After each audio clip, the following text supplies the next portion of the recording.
You are the Alpha and Omega. We worship you. You are worthy to be praised. You are the Alpha and Omega. We worship you. You are worthy to be praised.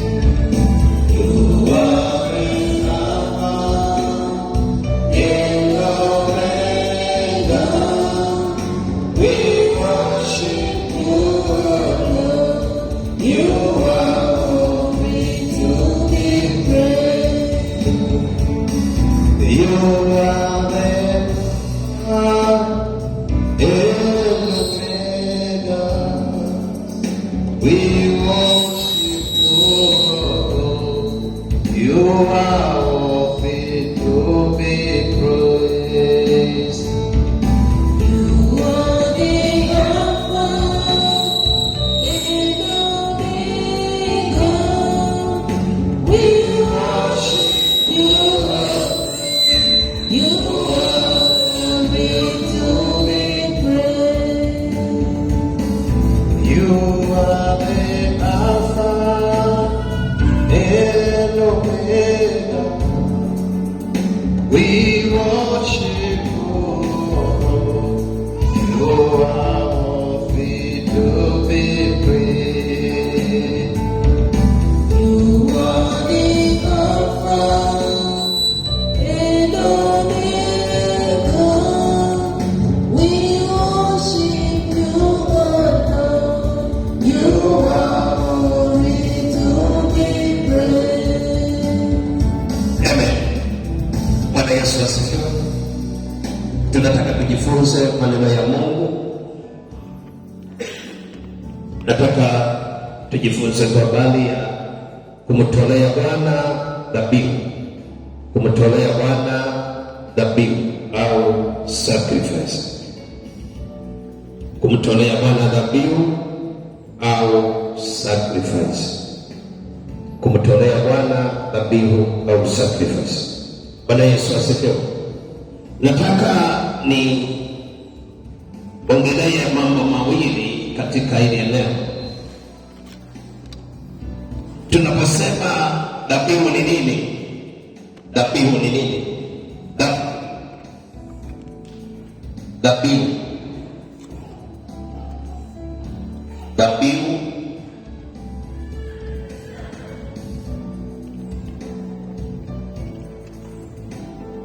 Dhabihu ni moja, tafsiri ya dhabihu ni kuchinja.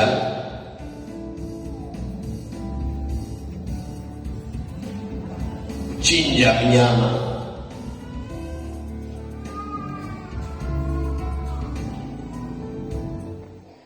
Kama sadaka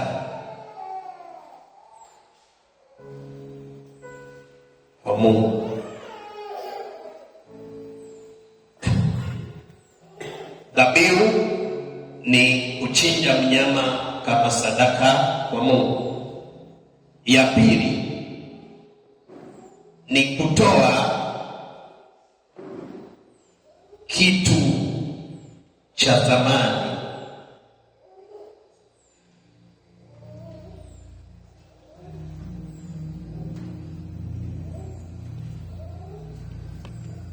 Kwa kusudi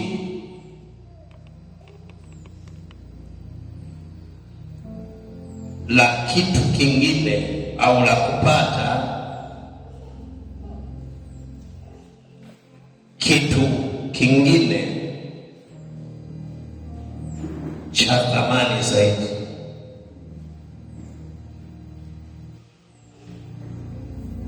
Bwana Yesu asifiwe. Kwa hiyo tafsiri ya dhabihu au sacrifice ni kutoa mnyama. Kwenye Agano la Kale dhabihu zilikuwa zinatolewa kutumia wanyama. Walikuwa wanachinja mnyama, ng'ombe, kondoo au mnyama yeyote, wanatoa sadaka, na wakati mwingine walikuwa wanatoa sadaka ya kuteketeza baadhi ya viungo vya yule mnyama aliyechinjwa, vilikuwa vinateketezwa. Kwa hiyo ile harufu ndiyo ambayo ilikuwa inaenda kwa Mungu, alafu Mungu anaridhia ile sadaka. Kwa hiyo kwenye Agano la Kale walikuwa wanachinja wanyama,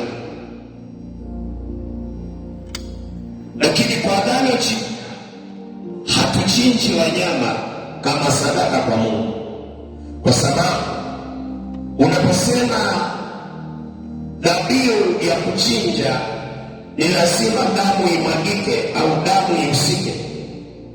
Kwa hiyo Yesu Kristo alipokuja akamwaga damu yake, ambayo hiyo damu Yesu alipomwaga damu yake, yeye akajitoa sadaka kwa ajili ya wote. Na baada ya hapo, ile desturi ya kutoa sadaka kwa kuchinja wanyama ikawa imeishia pale, baada ya Yesu Kristo kutoa damu yake kama sehemu au kama sadaka kwa ajili ya wanadamu wote. Hiyo ndiyo maana ya sacrifice. Lakini maana ya pili ya sacrifice au dhabihu ni kutoa kitu cha thamani kwa kusudi la kupata kitu kingine cha thamani zaidi. Kwa hiyo mtu anapotoa sacrifice au anapotoa dhabihu, maana yake anatoa kitu cha thamani ambacho lengo lake la kukitoa ni kwa ajili ya kupata kingine chenye thamani zaidi ya kile alichotoa. Kwa hiyo ikiwa mtu anatoa sacrifice, maana yake faida ya hiyo sacrifice ni kwa ajili ya kupata kingine zaidi, kwa sababu mtu anayetoa sacrifice au anayetoa dhabihu sio kwamba anatoa tu basi. Sometimes tumejua kuna wakati mwingine nakuta bashi imeandikwa special sacrifice. That is not an envelope for any sacrifice. It must be special sacrifice for your life, kwa ajili ya kitu fulani, kwa ajili ya maisha yako, kwa ajili ya watoto wako, kwa ajili ya baraka zako, kwa ajili ya kesho yako, kwa ajili ya upendo wako. Manake you give kitu ambacho ni cha thamani, unatoa kitu ambacho ni cha thamani zaidi na kwa lengo la kupokea. Kwa hiyo dhabihu haikuwa inatolewa hivi, haikuwa inatolewa hivi. Kwa hiyo mtu aliyekuwa anatoa sacrifice alikuwa anakaa kwanza, anatulia, anasema nitoe nini kwa ajili ya kitu hiki, na akiangalia kule anapokwenda na akiangalia kitu anachokitaka ni nini. Maana maandiko yanasema Suleiman kabla hajaingia kwenye ufalme kuna sacrifice ilitolewa, alafu ndege akaingia kwenye ufalme. Maana yake baba yake Daudi kuna kitu alifanya, na baada ya hapo mwanae Suleimani akapata neema na nyota ya kuwa kwenye utawala, kwa sababu Daudi baba yake alijua maana ya sacrifice. Bwana Yesu asifiwe. Kwa hiyo ukisoma kwenye kile kitabu cha Mambo ya Nyakati wa Pili na Nyakati wa Kwanza,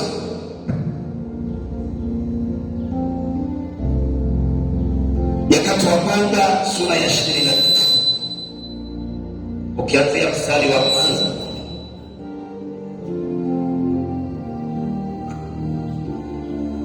mstari wa kwanza kuendelea, naona tutafikia mstari wa ngapi? Bwana Yesu asifiwe. Kufungua Biblia yako kitabu cha Mambo ya Nyakati wa Kwanza sura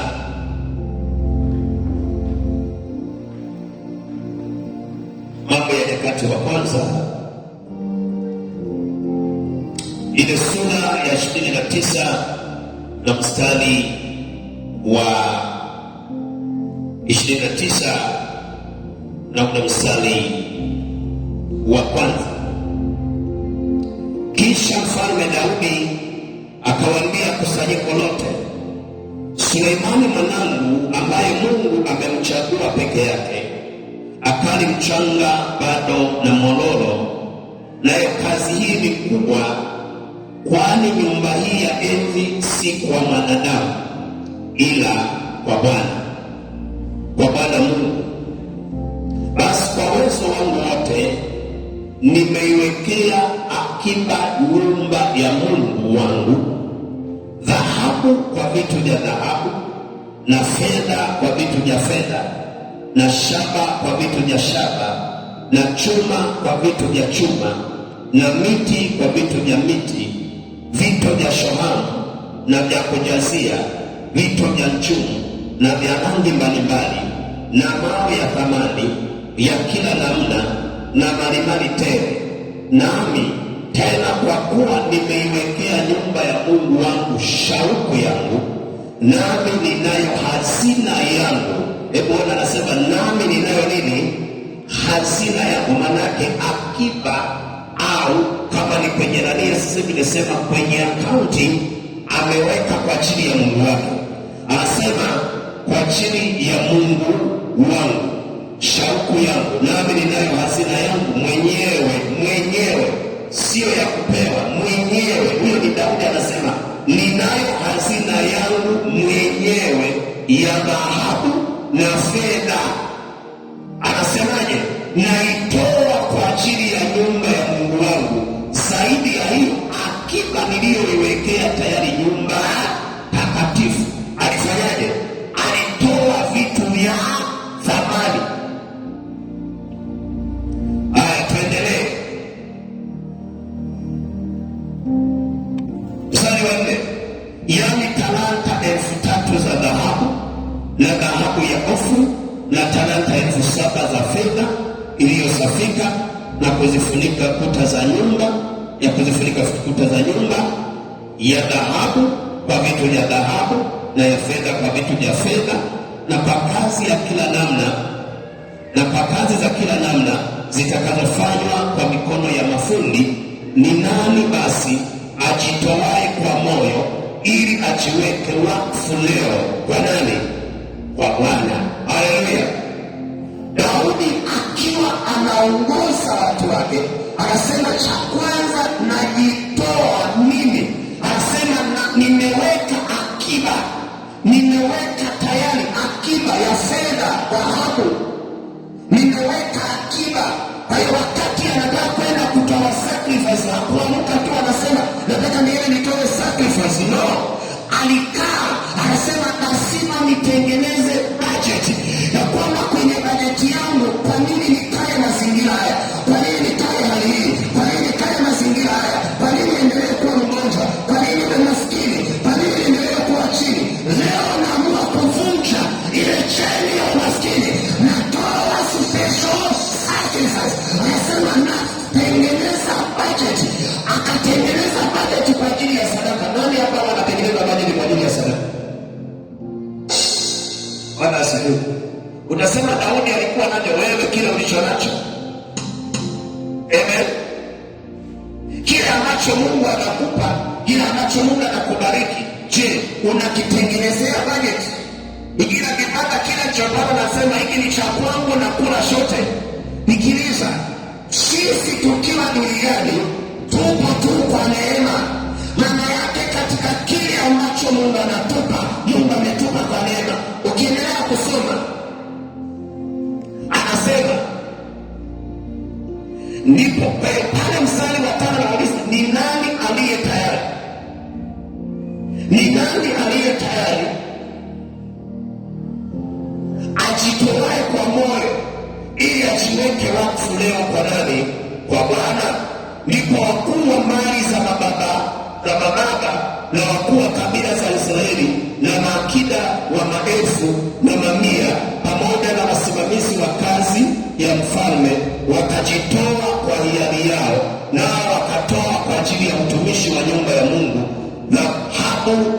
talanta 5,000 na dakoni 10,000 na fedha talanta 10,000 na shaba talanta 18,000 na chuma talanta 1,000. 1,000 manake 100,000. Na wale walioonekana kuwa na vitu vya thamani wakavitoa vitiwe katika hazina ya nyumba ya Bwana chini ya mkono wa Yoeli Mgeshoni. Ndipo hao watu wakafurahi kwa sababu wametoa kwa hiari, wametoa kwa hiari yao wenyewe, kwa sababu kwa ukamilifu wa moyo, kwa hiari yao wenyewe wamemtolea Bwana mfalme, naye akafurahi kwa furaha kuu. Bwana Yesu asifiwe. Hawa hawakuambiwa toa kitu fulani. Sikiliza, sacrifice inayoweza kubadilisha maisha yako. Don't wait somebody kukuambia toa. Maana yake wewe unajua unapokwenda, mahali ulipo, familia yako ilipo, ukoo wako ulipo, wewe maisha yako na familia yenu pale mlipo, maisha yenu yalipo, ndugu zako walipo, mahali ambapo ukitaka utoke pale, maana yake kuna kitu natakiwa ufanye kiroho. Usifikiri kwamba maisha yanabadilishwa kwa kufanya vitu vya kawaida. Bwana Yesu asifiwe. Kuna watu wengine akienda kanisani akifikiria kwa habari ya kutoa, jambo la kwanza na akili ya kwanza nasema hawa wachungaji na watumishi wa Mungu hawa wanapenda sadaka. Sikiliza, sadaka sio kwa ajili ya watumishi wa Mungu. Sadaka ni kwa ajili ya kazi ya Mungu kwenye madhabahu. Haleluya. Na ndio maana lazima, manake sacrifice au dhabihu inayotolewa kwa nyumba ya Bwana inatakiwa ijenge ufalme wa nani? Wa Mungu. Maana yake kazi ya Mungu ifanyike. Maana anasema Daudi akataka kuijenga nyumba ya Bwana, akasema nimeweka akiba yangu mwenyewe naitoa. Wewe fikiria mtu katoa, maana kama alikuwa na akiba kwenye akaunti kwa leo, maana kama ni akaunti benki, anasema ninaitoa hii akiba kwa ajili ya kazi ya Mungu. Na wewe ukaitoa ni Yesu, unajua unachokifanya. Wiki mbili zilizopita I was teaching about it. Nilikuwa nafundisha kwa habari ya mleo. Kwa hiyo mtu hawezi akapanda asipojua kwamba anavuna. Ndio kwa nini washirika wengi makanisani hawajui kutoa? Ni kwa sababu wanajua akitoa ndiye anaishia. Akitoa ndiye anapungukiwa. Anajua akitoa ndiye anakuwa maskini. Anajua akitoa ndiye anarudi chini. Sikiliza, huwezi ukarudi chini kwa sababu ya kutoa. Unless unatoa ndivyo sivyo, au unatoa unavyojisikia. Kuna mwingine akitoa leo hanaga ile maendelezo ya kutoa, yaani hanaga utamaduni wa kutoa. Bwana Yesu asifiwe. Leo nafundisha somo la kubarikiwa, halina vigelegele vingi, ila nataka watu wapone kwa jina la Yesu. Leo sifundishi habari ya kupokea. Leo nakanyaga kwenye kidonda kama kipo, nikisugue alafu kipone kwa jina la Yesu. Amen. Kuna watu wengine akienda kanisani, yeye ameshazoea sadaka yake ni 200, sadaka yake ni 500, sadaka yake ni 1000. Sikiliza, hiyo haiwezi badilisha maisha yako. Unaweza ukatoa kwa sababu unatoa kama desturi ya watu wanavyotoa sadaka, kwa sababu kuna aina ya sadaka inayobadilisha maisha.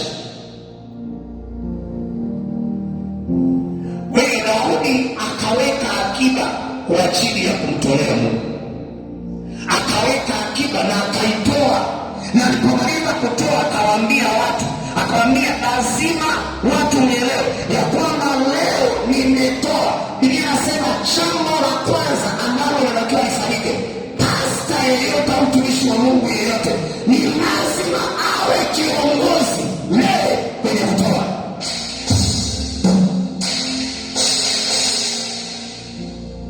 Biblia inasema watu bana toeni, wakati yeye atoe. Wachungaji wengi anakuja na anawaambia jamani toeni, yeye hajawahi toa. unajua kwamba mtu anatakiwa leo ya kwamba sadaka sio kwa ajili ya washirika tu, ni lazima uwe na madhabahu. Maana kama ni pastor, sometimes ile madhabahu yako